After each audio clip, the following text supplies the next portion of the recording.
Durk has been locked up in Broward County Jail. He's there right now. Yo, what's up YouTube? Today we are diving into a story that's shaking the rap game to its core. We're talking about Lil Durk, the voice of the trenches, the OTF boss, and the news is chilling. Durk has been locked up in Broward County Jail. He's there right now. This is this. Yes, Broward. He's in Florida. I got the whole thing on.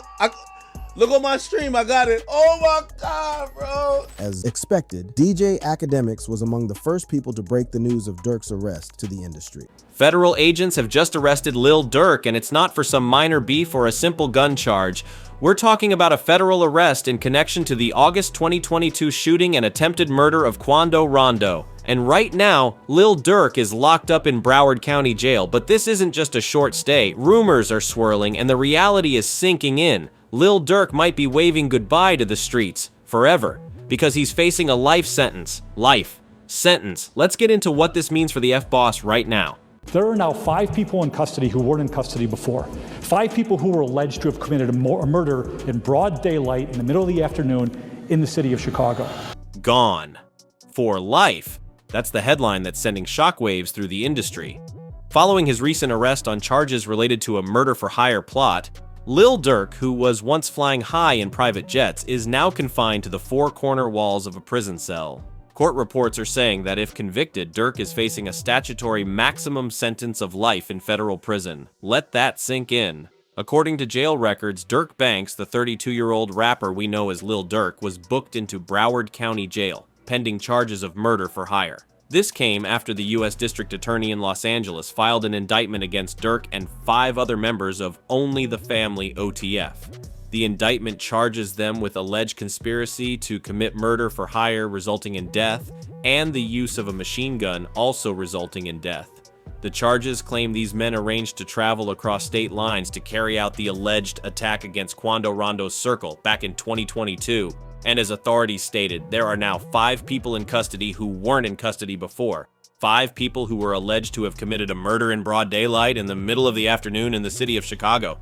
It says, the charges mark the latest fallout from the high-profile killing of King Vaughn. They connecting dots. Here's the gist. Federal agents have connected these 5 OTF members to the August 2022 shooting in Los Angeles that tragically killed Quando Rondo's cousin, Lil Pab.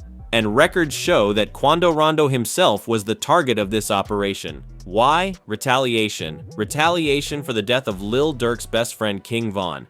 It appears the feds have been digging deep, looking for a substantial link connecting the big fish Lil Durk to this murder-for-hire charge labeled on his affiliates. Somehow, the feds knew this crime was a continuation of the tragic events that unfolded back in 2020 at the Monaco Hookah Lounge in Atlanta. The incident that led to the death of King Vaughn. And let's be real, did the feds need an informant to tell them that if it concerns King Vaughn's death, Lil Durk definitely called the shots? I think it was only a matter of time before they connected Durk to the August 2022 shooting, especially after they indicted and arrested those 5 members for the hit. The paperwork, the evidence to take down Lil Durk, it was piling up. No wonder Durk was hit with the most devastating events of his career as soon as the feds got what they wanted. He got a whole story behind him, know what I'm saying? He from O Block. Okay. Know what I'm saying? That should speak for itself. But know what I'm saying? He just real. Know what I'm saying? His music, he just a real nigga, just I fuck with him. Know what I'm saying? It's my brother, twin. Durk has been locked up in Broward County Jail. He's there right now. This is just a Florida. Yes, Broward, he's in Florida. I got the whole thing on. I look on my stream. I got it. That was DJ Academics, as expected, among the first to break the news of Durk's arrest to the industry. After making a video about the situation, he tweeted, "Breaking: Lil Durk has been arrested by U.S. Marshals and held in Broward County Correctional Facility until he's extradited to California for his federal charge. His charge is murder for hire for the death of Quando Rondo's cousin Lil PB." When Cat Williams said 2024 was the year of truth, he really wasn't capping. In a not-so-shocking turn of events, F, meaning OTF, is on the road to RICO. A new filing implicates OTF as a criminal organization. According to the indictment, co-conspirator 1, believed to be Lil Durk, would place a bounty on individuals that co-conspirator 1 and other members wanted to kill, including TB. Quando Rondo is referred to as TB in the indictment. It alleges that, as part of the bounty, co-conspirators known and unknown, including defendant Wilson, would pay anyone who took part in the killing of TB and/or reward individuals with lucrative music opportunities with OTF. Oh no, dude, Lil Durk is cooked. One thing about it, he gonna protect me with anything, which anybody should do. Sure, ma'am. But a chain, ma'am, ma'am, when it come to jewelry, ma'am, only people with bad intentions, who clout chasing and stuff, looking to try to take a nigga chain. Ma'am, a $50,000-$60,000 chain, ma'am, like go buy that. That's $50,000-$60,000, like that's not nothing. And get this. Lil Durk is directly referenced in the indictment as co-conspirator 3. Check this out. Using a credit card associated with OTF, co-conspirator 3 would purchase airline tickets for the co-conspirators to fly to California and murder TB. Prosecutors say the same credit card was used to book hotel accommodations for the assailants, and the card was allegedly issued under a bank account that listed Durk's one-time manager as an owner. It was also reported that another credit card was issued under the same account to Lil Durk's father. The evidence is mounting. But how did the plan go down? Well, according to reports, it went south. The indictment confirms that defendant Jones and Lindsay and co-conspirator 2 would fire multiple shots at TB, killing SR, who was a passenger in TB's vehicle. If you've been following this story, you need no interpreter to tell you that SR is Lil Pab. Now, if you remember after the attack on Quando Rondo's camp, killing Lil Pab, word on the street was, someone snitched on Rondo's location. Aha! The street is never wrong, because according to the indictment, over Act Number 2 on August 18th, 2022, one or more conspirators, including co-conspirator 4, learned that TB was visiting California and staying at a hotel in Los Angeles. So the big question now is, who snitched? Did 12 years. 12 got years? out, interviewed, said he kept it real, brought him cars, gave him 50,000. Right. This. Made mention that ain't no smut on his name. He ain't never been a rat. Caught a gun case, but eventually he flipped. I'm saying my whole time in jail, that stayed, bro. Like, before the money, you know what I'm saying? That was bro. I remember when the money wasn't there. But before you go beating yourself over that puzzle, let's look at how the indictment described the tragic events of that day. According to the feds, the killer squad, using 2 cars, including one without a registered license plate, worked in tandem to track, stalk, and attempt to murder TB Quando Rondo at a gas station in Los Angeles. During the attack, the conspirators allegedly fired at least 18 rounds at TB's vehicle, several of which hit and killed Lil Pab. After the deed was done, prosecutors reported that the killer squad later assembled at a restaurant where they scrambled payment for the attack, and then they made one last crucial mistake. At dawn, they allegedly used the same linked credit card to obtain flight tickets back to Chicago. Amateur hour truly, but that wasn't all.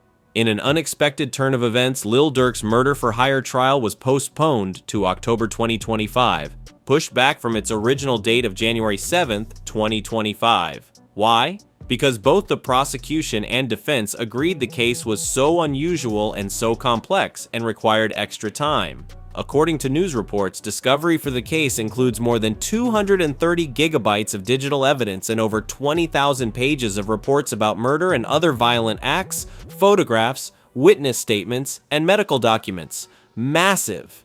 But this massive evidence wasn't the main reason for the trial being pushed back. It was something bigger. The postponement was called after an FBI agent in Chicago filed a newly unsealed affidavit last year, connecting Lil Durk to another murder-for-hire plot. Although Lil Durk is not yet charged for that, the affidavit cited text messages and social media exchanges between 2 individuals discussing payment from Durk. The affidavit revealed the payment in question was for the 2022 murder of Stefan Mack, a 24-year-old gangster disciple gang leader.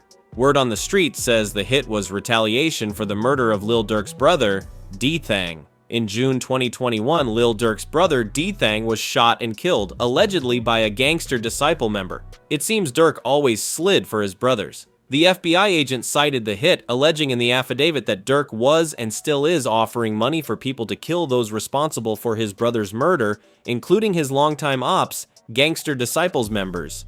Lil Durk's legal team's effort to get him out of jail on pre-trial release has been unsuccessful, largely because prosecutors are using this FBI agent's unsealed affidavit as evidence that Durk is not fit for pre-trial release. In a filing, prosecutors claim the unsealed affidavit underscores why the defendant cannot be released pending his trial. Let's not forget that Lil Durk is in this mess right now because he was triggered by the Slide for Vaughn campaign by fans urging him to get back at the folks who killed his bestie. Here it is, news reports saying the charges mark the latest fallout from the high-profile killing of King Vaughn. They're connecting it, they're connecting the dots. What this means is that prosecutors have reasons to believe the case has deeper roots in a long-standing conflict. The altercation between Quando Rondo's crew and King Vaughn in 2020 ended with Vaughn's tragic death in Atlanta. When I was researching this case, I came across a comment from a YouTube user that is significant for its subtle observation. It's truly unfortunate that all this mess is happening because of an ego-filled fist fight that happened in 2020. And it's even pathetic to see that what is left of that unfortunate occurrence is nothing but a bowl of consequences that Durk might live with for the rest of his life. But you can't just blame Durk. To fully understand why Durk had to slide for Vaughn, let's talk about the connection, the bond Durk shared with his friend King Vaughn. The evil twins, Vaughn and Durk. Lil Durk, legally known as Durk Derek Banks, was born on October 19, 1992 and grew up in the Englewood neighborhood on the south side of Chicago, an area notorious for its high crime rates and gang activity, shaping much of Durk's early experiences. He faced numerous challenges growing up, including the incarceration of his father when he was just 7 months old. It was hardships like this that fueled his rise from the slums of Chicago to the top of the industry chain. His passion for music also gave him an escape from the harsh realities of his environment. On the other hand, King Vaughn, born Davon Daquan Bennett on August 19, 1994, hails from the notorious O Block area of Chicago. O Block, named after a fallen member of the local gang, is one of the most dangerous hoods in the city. Just like Lil Durk, Vaughn's upbringing was equally marked by violence and adversity. He lost several close friends to street violence and had multiple encounters with the law from a young age. Despite these challenges, Vaughn's charisma and storytelling distinguished him from his peers, giving him the spotlight of a local rapper. Durk, already an established figure in the Chicago rap scene, saw potential in the young and hungry Vaughn. Durk took Vaughn under his wing, offering guidance and support as Vaughn navigated the complexities of the music industry. Their friendship, although rooted in music, was more about survival and loyalty. Both artists understood the importance of having someone they could trust in an environment where trust is scarce. This mutual understanding and respect laid the foundation for a friendship that would go on to impact their lives and careers in diverse ways. Take a look at what Lil Durk said about his friend Vaughn at the Breakfast Club. He got a whole story behind him. Know what I'm saying? He from O Block. Okay, I'm saying that should speak for itself. Nah, but you know what I'm saying? He just real. Know what I'm saying? His music, I'm with him. Know what I'm saying? It's my brother twin. As their friendship deepened, Lil Durk signed King Vaughn to his label Only the Family, marking a significant milestone as the beginning of their professional collaboration. Shortly after, King Vaughn's debut mixtape, Grandson Vulnerable 1, released in 2019, featured 2 tracks with Durk, Crazy Story 2.0 and Twin Neems. The mixtape was a commercial success, and Vaughn's storytelling prowess quickly garnered a dedicated fan base and cemented the connection between the twins. It is important to note that Vaughn was a dangerous figure on the street before he started making music. He only started rapping after winning a murder case in 2017. No wonder when he started making music, he didn't leave the street behind. He dissed every rapper who dared to stand in his way. King Vaughn, who had been a member of the Black Disciples gang, constantly dissed members of STL, his biggest rival gang, who hailed from 23rd, just a block away from O Block, the Black Disciples domain. As a teenager, Vaughn found himself drawn into the violent world of gang life. He became a member of the Black Disciples, a gang with deep roots in Chicago's criminal underworld. The allure of power, respect, and protection offered by the gang was too strong to resist. Vaughn quickly rose through the ranks, earning a reputation for fearlessness and ruthlessness. It wasn't long before his name became synonymous with violence and retribution. One of the earliest incidents that cemented Vaughn's reputation was the killing of King Doc. King Doc, a member of a rival gang, was gunned down in a brutal attack that shocked the community. On April 28, 2012, a group of 4 men shot him as he walked into a convenience store. After being shot, Doc stumbled into a patch of tall weeds where he lay undiscovered for hours before his 16-year-old cousin eventually found him dead. The killing of King Doc was just the beginning. King Vaughn became an active Twitter user starting in June 2012. He frequently tweeted about his street activities, seemingly unconcerned about incriminating himself. Vaughn openly claimed to be drilling in the name of O.D. Perry and compared himself and his best friend, fellow O-Block shooter Troy, to Definius and Ferb. He warned rivals not to disrespect them, boasting about shooting people as if it were nothing.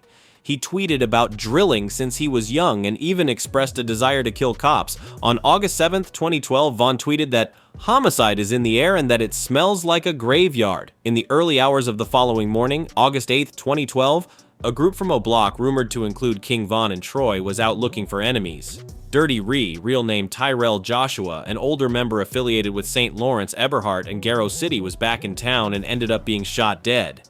He was found on a sidewalk on the first block of East 56th Street in Washington Park just before 3:30 a.m. These early incidents set the stage for what would become a pattern of violence and retribution. Vaughn's reputation as a serial killer began to take shape, with each killing adding to the legend. As King Vaughn's reputation in the streets of Chicago grew darker, his alleged involvement in a series of brutal killings continued to fuel the legend of a man feared by many. The initial points of tension between King Vaughn and Quando Rondo can be traced back to their affiliations. King Vaughn's close association with Lil Durk and Quando Rondo's ties to NBA YoungBoy created an underlying rivalry. The tension between Lil Durk and NBA YoungBoy's camps was well known in the industry and seemed to spill over to their respective artists. The events of November 6, 2020 began like any other for King Vaughn and his crew. They were at the Monaco Hookah Lounge in Atlanta, a popular spot for nightlife. Quando Rondo and his entourage were also present at the venue. The atmosphere was charged, tensions were high, though no one could have predicted the tragic events that were about to unfold. As the night progressed, an argument broke out between the two groups. Surveillance footage captured the moment when King Vaughn approached Quando Rondo outside the nightclub. Without warning, Vaughn threw the first punch, igniting a violent brawl between the two entourages. The situation quickly spiraled out of control as fists flew and chaos erupted. During the fight, Timothy Leaks, a close associate of Quando Rondo, allegedly pulled out a gun. Shots rang out and King Vaughn was struck multiple times. The scene was chaotic, with people scattering in all directions as gunfire echoed through the night. Vaughn's crew attempted to rush him to safety, but the damage had already been done. King Vaughn was critically injured and rushed to a nearby hospital. Despite the efforts of medical personnel, he succumbed to his injuries later that night. Timothy Leaks was arrested at the scene and charged with the murder of King Vaughn. He was later released on a $100,000 bond, a decision that sparked outrage among Vaughn's supporters. Quando Rondo, who was present during the altercation, vehemently denied any involvement in the shooting. In subsequent interviews, he claimed that he did not know King Vaughn personally and had never had any issues with him. Quando maintained that he and his crew were merely defending themselves during the altercation. One thing about it, he going to protect me with anything, which anybody should do. Rumors circulated that Quando Rondo had tried to take King Vaughn's chain after the shooting, allegations that Quando strongly denied. He accused people of spreading false information and clout chasing, insisting that no one would be thinking about taking a chain in the middle of a shootout. Sure, ma'am, but a chain, ma'am, ma'am, when it come to jewelry, ma'am, only people with bad intentions who clout chasing and stuff looking to try to take a __ chain, ma'am, a $50,000-$60,000 chain, ma'am, like a go bad, that's $50,000-$60,000, like that's not nothing. On the other side, Quando Rondo and his camp faced intense scrutiny and backlash. Many fans and fellow artists held Quando responsible for the events that led to King Vaughn's death. Despite the criticism, Quando remained defiant. In the weeks following the shooting, Quando Rondo faced significant backlash. Concerts were canceled and he received numerous threats. Despite this, he continued to release music and maintain his innocence. In a controversial move, Quando gifted Timothy Lulutim Leaks an expensive watch, which many saw as a sign of loyalty and support. This act further fueled the animosity between the two camps. "Me and my twin," wrote Quando Rondo on Instagram stories, accompanying the caption with a photo of two newly purchased watches, one with black details and the other with blue. He tagged Lil Tim's Instagram account, indicating that the second luxury watch was a gift for the man accused of shooting King Vaughn. Although at the time, some people commended Lil Durk for not seeking to avenge King Vaughn's death and continuing the chain of violence in rap culture, it was the "slide for Vaughn" comments that got to him.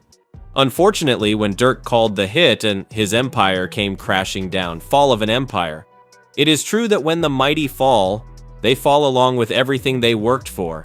It appears that last year ended in the direct opposite way it started for rapper Lil Durk. He went from being awarded the key to the village of Broadview to being locked up behind bars in the same year. An epic reversal of fortune. But who is to blame? It is simple. You can't be two things at the same time. You are either a rapper or a gangster. If you are both, then soon, just like Lil Durk, you will be a rapper behind bars while your empire strays outside without direction. The feds are always watching. If you stick your hands in something dirty, then it's just a matter of time until you get caught. As noted by the assistant director in charge of the FBI Los Angeles field office, Akko Davis, while you're going about your life thinking you got away with it, the FBI is piecing together the facts that will serve as your undoing. This is particularly true of Lil Durk's plot twist, who started the year among mayors but ended behind bars. Let me give you a little recap of how 2024 started for Lil Durk before his arrest. The All My Life rapper gets honored near his hometown for his work with his Neighborhood Heroes Foundation. The Grammy Award-winning rapper was awarded multiple keys to the city, including Village of Broadview and Village of Bellwood. This prestigious honor is added to the long list of accolades that the self-proclaimed voice of the trenches has received in the last few years. But in a shocking turn of events, the key to the city that Lil Durk received just a week ago was revoked following his arrest. On Friday, Broadview Mayor Katrina Thompson took back the honorary key that officials of the Chicago Village presented to Durk on October 18th after news broke that U.S. Marshals had arrested the rapper in Florida for an alleged murder conspiracy. In addition to rescinding the key, Broadview officials terminated their partnership with Durk's nonprofit organization, the Neighborhood Heroes Foundation. The mayor highlighted that although the American justice system presumes everyone is innocent until proven guilty, in the Village of Broadview, the court of public opinion of residents has even higher moral and ethical standards of behavior. This is just a glimpse of the consequences of gang life. Your legacy will be tarnished. Affiliates will disown you, and more likely than not, you end up behind bars if you are lucky. However, if you are unlucky, just like King Vaughn, the consequences of gang life will get you boxed 6 feet underground. In line with Durk's arrest, fans wondered if Lil Durk's empire would still be standing at the end of the day. Who would have thought that someone from OTF would give up the boss? Right now, there are some reports, like one from the Express Tribune, that Durk was actually allegedly ratted on by an OTF member who dedicated quite some years of his life secretly connecting his boss Lil Durk with the attempted murder of Quando Rondo, which led to the murder of Lil Pab. Betrayal from within. Many things have gone down on the street, but I assure you that this recent development met the industry in total shock. The informant, identified as member Jam, allegedly wore a hidden wire for several years to gather evidence for authorities. The backstory is that Jam, who was released from prison in 2022 after serving 12 years for attempted murder, reportedly provided information directly linking the biggest fish, Lil Durk, to the murder-for-hire scheme against Rondo. Say Cheese was one of the first people to report on social media the in-house betrayal of gangster rapper Lil Durk. He tweeted, "Lil Durk Snitch was an OTF member and he was exposed for wearing a wire. OTF Jam allegedly wore a wire for multiple years. He previously served a 12-year sentence." As soon as the news hit the internet, a series of controversies was sparked, with most people wondering how Jam was able to hide the wire for several years without being noticed. Humorously, someone responded, "He was hiding the wire in that big-ass forehead." Another user tried to offer some clarity by saying they don't use wires nowadays. Instead, cops give you a small voice recorder that's real sensitive and you just have to put it in your pocket. However, this user's opinion seemed to be up to date with technological advancement. It says, "A wire, my opinion, not a fact, but every device around you is considered a wire. You don't necessarily have to wear a movie wire. Your phone is the wire, I believe." Well, to be honest, using wire to rat sounds like some old school rat thing. I believe technology has moved forward, and so have rats. What was more shocking was the fact that when Jam was in jail, word on the street was that Lil Durk held the ground for him, provided for his family, and paid for his lawyers. During an interview with DJ Vlad about Lil Durk's empire falling flat, Whack 100 spoke about Jam snitching. He had 12 years, got out, interviewed, said he kept it real, brought him cars, gave him $50,000, right this. Made mention that ain't no snitch on his name. He ain't never been a rat, caught a gun case, but eventually he flipped. DJ Vlad added that Jam served a 12-year prison sentence for attempted murder, supposedly from 2010. He was released in 2022, coinciding with the time of Lil Pab's murder. Since then, Jam has allegedly been wearing a recording device to collect information on Lil Durk and OTF, which has ultimately led to the recent arrests. Amidst Lil Durk's arrest and the discovery of a rat in a household meant for only the family, a 2023 interview with Jam has resurfaced. In the interview with DJ Jerry, Jam opened up about his long-standing relationship with Durk and the support he received while incarcerated. OTF Jam recounted how Lil Durk's music helped him to stay motivated and how the rapper supported him with money and the like while in jail. He said, "I remember Durk was making rap songs for our parties." He added, "That was broke back before the fame and the money. He made a way for me to be straight. I'm saying my old time in jail, that stayed broke, like before the money. You know what I'm saying? That was broke. I remember when the money went there." Although Lil Durk has rapped about his ability to know when someone is telling on him, he did not see this one coming. Someone said, "To be betrayed by a childhood friend after you looked out for him and then wearing the wire around Durk is insane. It'd be the closest ones to you." And I agree, it can only be called betrayal when it comes from someone you call a friend. After all, no one expects any form of loyalty from an enemy. If you enjoyed this deep dive, then click the card showing on your screen for more videos like this.